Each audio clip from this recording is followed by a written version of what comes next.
ద్వితీయోపదేశ కాండము 28వ అధ్యాయము 1-2 వచనాలు. నీవు నీ దేవుడైన యెహోవా మాట శ్రద్ధగా విని నేడు నేను నీకు ఆజ్ఞాపించుచున్న ఆయన ఆజ్ఞలన్నిటినీ అనుసరించి నడుచుకొనిన ఎడల నీ దేవుడైన యెహోవా భూమి మీదనున్న సమస్త జనముల కంటే నిన్ను హెచ్చించును.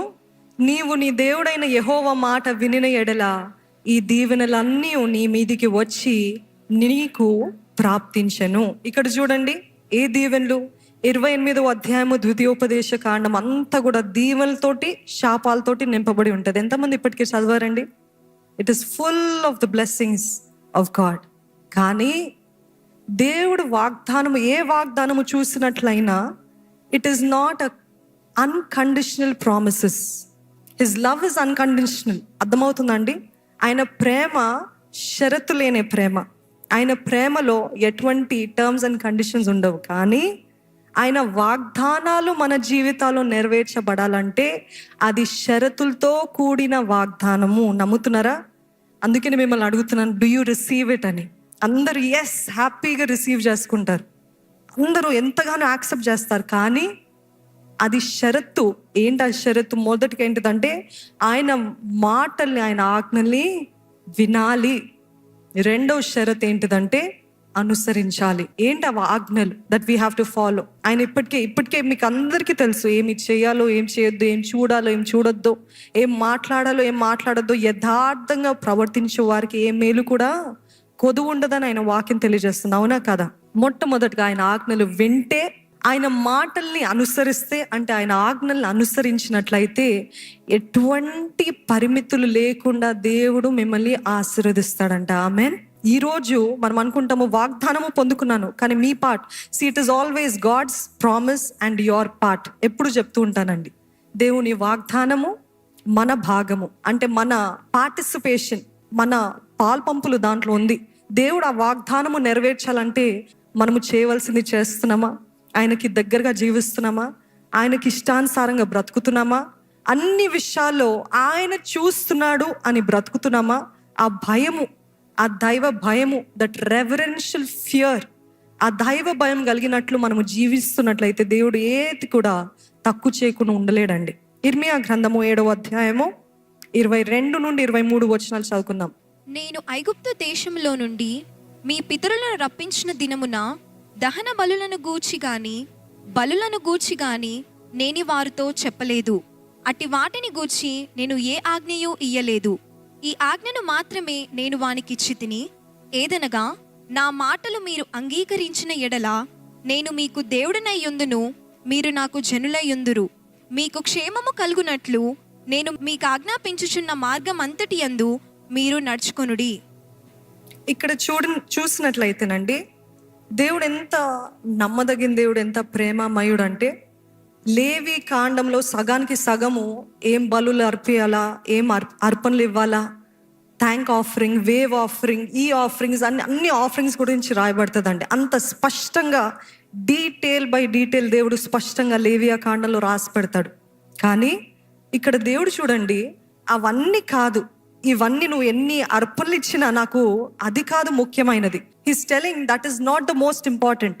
అది అతి ముఖ్యమైనది కాదు. ఏ అర్పణలు ఇస్తున్నారా? ఈరోజు మనం చెప్పాలంటే ఎంత కానుకలు ఇస్తున్నారా, ఎంతగా అర్పిస్తున్నారా, ఎన్నిసార్లు ఉపవాసాలు చేస్తున్నారా, ఇవన్నీ కాదు. నాకు ఇది కాదు అవసరమైనది. అక్కడ రెండో భాగం చూసినట్లయితే, ఈ ఆజ్ఞను మాత్రమే నేను వానికి ఇచ్చి తిన్నది, ఏదనగా నా మాటలు మీరు విని అంగీకరించిన ఎడల నేను మీకు దేవుడునై ఉందును, మీరు నాకు జనులై ఉందురు. మీకు క్షేమము కలుగునట్లు నేను మీకు ఆజ్ఞాపించుచున్న మార్గం అంతటి అందు మీరు నడుచుకొనుడి. అంతటి అందు ఎంతమంది చెప్పగలుగుతారు? ఆయన చెప్పిన మార్గములన్నీ, ఆయన చూపించిన మార్గములన్నీ నేను నడుస్తున్నాను అని నేను ధైర్యంగా చెప్పగలుగుతానని ఎవరైనా చెప్పగలుగుతారా? No.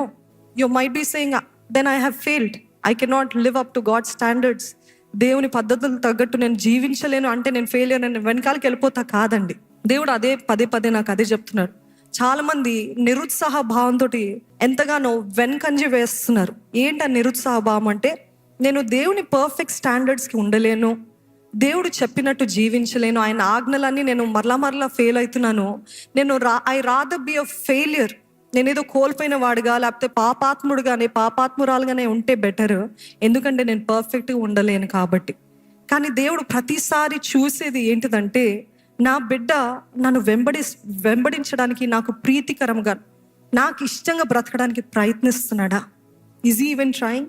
Is she trying? Are they doing at least what I'm saying? At least that they have a desire. ఒక ఆశ ఉంది, నేను జీవించాలి. ఎంతమందికి ఆశ ఉందండి? నిజంగా నాకు యథార్థంగా దేవుణ్ణి సంతోష పెట్టాలని అంటే చాలా అందరికీ ఉంటుంది ఆశ. కానీ మన హ్యూమన్ టెండెన్సీ, మానవ నైజానికి ఏంటంటే మనం చేయలేకపోతున్నాం, జారిపోతున్నాం, పడిపోతున్నాం. కానీ దేవుడు నేరారోపణ చేసి, నువ్వు వ్యర్థుడివి, నువ్వు వేస్ట్వి, నువ్వు చేయలేవు. ఒకవేళ తల్లిదండ్రులే అంటారు కదండి చాలాసార్లు, ఒక బిడ్డ తప్పు చేసినప్పుడు ఒకసారి క్షమిస్తారు, 2 సార్లు క్షమిస్తారు, 100 సార్లు చేస్తారు అనుకోండి. ఏ తల్లి అయినా, ఏ తండ్రి అయినా విసుకొచ్చి ఇంకెంతకాలం నీ పోరు భరించాలి, ఇంకెంతకాలము యు ఆర్ యూజ్లెస్ అని నోరు జారి కూడా అనొచ్చేమో. అవునా కదా? నోరైనా జారి అంటారు. ఒకవేళ వాళ్ళ హృదయంలో లేదేమో, కానీ ఆ టెన్షన్లో, ఆ ఫ్రస్ట్రేషన్లో, ఆ కోపంలో నువ్వు వేస్ట్ అని అంటారు. అదేమో మనకు ఒక ఖడ్గం వల్ల దూసుకొని వెళ్ళిపోతుంది మన గుండెల్లో కదా. కానీ అట్లాంటి పరిస్థితుల్లో దేవుడు ఎప్పుడు కూడా నువ్వు వేస్ట్, నువ్వు useless, I do not need you అని ఎప్పుడు చెప్పడండి. ఆమెన్. దేవుడు ఎప్పుడు కూడా మన తప్పుని ఎత్తి చూపించే దేవుడు కాదు. చాలా మంది అనుకుంటారు, దేవుడు నా పాపాలు తుడిచి వేస్తే ఇంకా దేవుడికి ఇంకెప్పుడు అసలు జ్ఞాపకంలోనే లేదు అనుకుంటారండి. అది యాక్చువల్గా చెప్పాలంటే ఏంటి తెలుసా? దేవుడికి తెలుసు మనం ఏం చేస్తాము. దేవుడు తుడిచి వేస్తాడంటే ఇంకా ఆయనకి జ్ఞాపకం లేదని కాదు.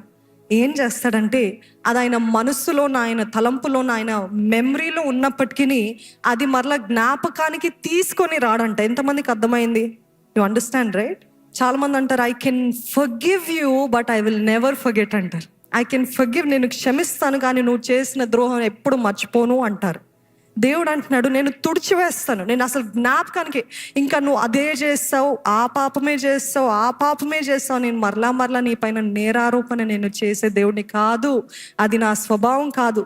క్రీస్తు స్వభావం కలిగిన వారు అలానే జీవిస్తారండి. పదే ఎవరు ఏ తప్పులు చేస్తారా, పదే వారు అప్పుడు గతంలో ఆ తప్పులు చేస్తారు కదా, ఎత్తి చూపిద్దాము, బయట పెడదాము, వారి బండారం అంతా బయట పెడదాము అన్న ఈ మాటలు వస్తున్నాయి అంటే అది క్రీస్తు స్వభావం కాదు. యాక్చువల్గా చెప్పాలంటే అది అపవాది స్వభావం. ఎందుకంటే సహోదరుల పైన నేరారోపణ చేసేవాడు ఎవడు? అపవాది అయిన సాతాను. ఈరోజు నేను చెప్పదలుచుకుంది ఏంటిదంటే, దేవుని ఆజ్ఞలన్నీ గైకొట్టడానికి మీరు అట్లీస్ట్ ప్రయత్నిస్తున్నట్లయితే, మీరు అట్లీస్ట్ ముందుకు వెళ్ళగలుగుతున్నారంటే, కనీసం ముందు వెళ్ళగలుగుతున్నారంటే, కనీసం ఏదైనా చేయాలి నేను దేవుని సంతోష పెట్టడానికి, దేవునికి మహిమ తీసుకురావడానికి నేను ఏమైనా చేయాలన్న ఆ passion, do you have that passion? ఆ వైరాగ్యం మీలో ఉన్నట్లయితే దేవుడు అది చూస్తున్నాడని. God is looking at that passion, at that desire of yours. ఆ ప్యాషన్ కలిగినట్లయితే దేవుడు అంటున్నాడు, అప్పుడు మీకు ఈ ఆశీర్వాదాలన్నీ ఇస్తానంటున్నాడు.